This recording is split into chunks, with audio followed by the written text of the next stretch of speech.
चलिए आज विज्ञान की एक सबसे बड़ी जासूसी कहानियों में से एक को सुलझाते हैं। एक ऐसी खोज जिसने बिजली, चुंबकत्व और खुद रोशनी को एक ही धागे में पिरो दिया। कभी सोचा है कि आसमान में कड़कती बिजली और सूरज से आती रोशनी, इन दोनों में क्या रिश्ता हो सकता है? इसका जवाब एक ऐसे कमाल के आइडिया में छिपा है जिसने यूनिवर्स की एक छिपी हुई सिमेट्री यानी समरूपता को हमारे सामने ला दिया। तो चलिए इस रहस्य की तह तक चलते हैं। हमारी कहानी शुरू होती है 19वीं सदी से।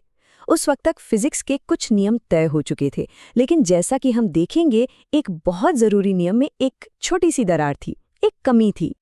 उस वक्त तक ये तो पता ही था कि जब बिजली का करंट किसी तार में बहता है तो वो अपने चारों ओर एक मैग्नेटिक फील्ड बनाता है, और ठीक इसका उल्टा भी होता है। अगर एक मैग्नेटिक फील्ड बदल रहा हो तो वो एक इलेक्ट्रिक फील्ड बना देता है। वाह, कितनी खूबसूरत सिमेट्री है ना? पर एक सवाल अभी भी हवा में था। क्या इसका ठीक उल्टा भी सच है? मतलब क्या एक बदलता हुआ इलेक्ट्रिक फील्ड भी एक मैग्नेटिक फील्ड बना सकता है? फिजिक्स का एक बहुत मशहूर नियम, एम्पियर का नियम, कहता था कि नहीं, ऐसा नहीं होता। लेकिन बहुत जल्द इस नियम में एक बड़ी समस्या नजर आने वाली थी। और अब कहानी के सबसे दिलचस्प मोड़ पर आते हैं। एक कैपेसिटर। ये बस दो मेटल प्लेट्स होती हैं जिनके बीच थोड़ी सी खाली जगह होती है, और ये इलेक्ट्रिक एनर्जी को स्टोर करने का काम करता है। पहली तब शुरू हुई जब वैज्ञानिकों ने एम्पियर के नियम का इस्तेमाल करके कैपेसिटर तक जाने वाले तार के चारों ओर मैग्नेटिक फील्ड को कैलकुलेट करने की कोशिश की। सोचिए, हम तार के चारों ओर एक चपटी थाली जैसी सतह बनाते हैं। जब इस पर एम्पियर का नियम लगाया जाता है तो हमें पॉइंट P पर मैग्नेटिक फील्ड की एक साफ सुथरी वैल्यू मिल जाती है। यहाँ तक तो सब ठीक था, कोई प्रॉब्लम नहीं। लेकिन असली गड़बड़ तब हुई जब हमने एक अलग तरह की सतह ली। मान लीजिए एक मटके जैसी सतह जो प्लेटों के बीच से होके गुजरती है। अब इस सतह से तो कोई करंट गुजर ही नहीं रहा है, तो एम्पियर के नियम के हिसाब से मैग्नेटिक फील्ड 0 होना चाहिए। अब ये तो बहुत बड़ी गड़बड़ थी। एक ही जगह, एक ही नियम, और जवाब दो, वो भी बिल्कुल अलग।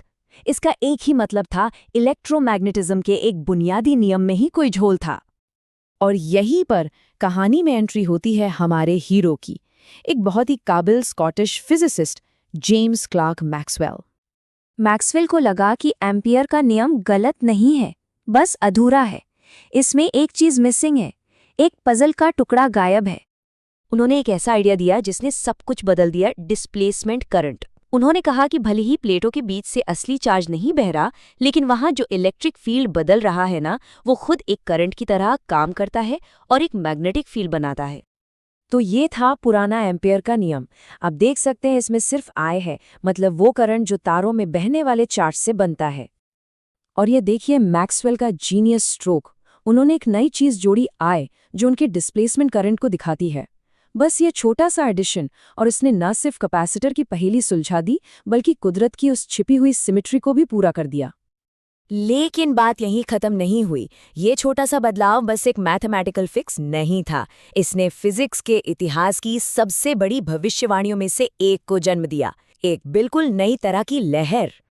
तो अब सोचकर देखिए, एक बदलता हुआ इलेक्ट्रिक फील्ड एक बदलता हुआ मैग्नेटिक फील्ड बना रहा है, और वो बदलता हुआ मैग्नेटिक फील्ड एक और नया बदलता हुआ इलेक्ट्रिक फील्ड।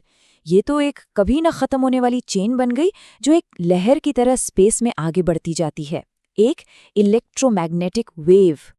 इसके बाद मैक्सवेल ने वो कैलकुलेशंस की जिसने दुनिया देखने का नजरिया ही बदल दिया। उन्होंने अपने सभी समीकरणों का इस्तेमाल करके इस नई वेव, इस नई तरंग की स्पीड निकाली, और जो नंबर निकल कर आया वो था लगभग 3 लाख किलोमीटर प्रति सेकंड। ये नंबर तो जाना पहचाना था। ये तो बिल्कुल उतनी ही थी जितनी लाइट की स्पीड मापी गई थी। निष्कर्ष साफ था और हैरान कर देने वाला। लाइट यानी रोशनी खुद एक इलेक्ट्रोमैग्नेटिक वेव है। ये एक जबरदस्त खोज थी जिसने बिजली, चुंबकत्व और ऑप्टिक्स को एक साथ जोड़ दिया। पर यह अभी भी सिर्फ कागज पर था, एक थ्योरी थी। इसे लैब में साबित करना बाकी था। और ये काम किया एक जर्मन फिजिसिस्ट हेनरिक हर्ट्ज ने। 1887 में उन्होंने अपनी लैब में इन अनदेखी इलेक्ट्रोमैग्नेटिक तरंगों को न सिर्फ पैदा किया, बल्कि उन्हें डिटेक्ट भी कर लिया। हर्ट्ज की इस कामयाबी ने एक क्रांति ला दी। इसी के बाद मार्कोनी जैसे लोगों ने इन्हीं तरंगों का इस्तेमाल करके वायरलेस टेक्नोलॉजी की नींव रखी, जो आज रेडियो से लेकर वाईफाई तक हमारी दुनिया को चला रही है। तो इस पूरी कहानी से क्या सीखने को मिलता है? बस एक छोटे से सवाल से शुरुआत हुई कि क्या फिजिक्स के नियम हर जगह एक जैसे काम करते हैं, और उस सवाल के जवाब ने हमें लाइट की असली पहचान बता दी और एक ऐसी टेक्नोलॉजी की क्रांति ला दी जो आज तक चल रही है। तो अगर रोशनी सिर्फ एक तरह की इलेक्ट्रोमैग्नेटिक वेव है, तो सोचिए इस वक्त इसी कमरे में हमारे चारों ओर और कितनी ही अनदेखी अनसुनी तरंगे घूम रही होंगी। एक छोटे से नियम की दरार से शुरू होकर टेक्नोलॉजी की एक पूरी लहर तक प्रकाश की ये कहानी दिखाती है कि कैसे एक खूबसूरत आइडिया पूरी दुनिया को रोशन कर सकता है।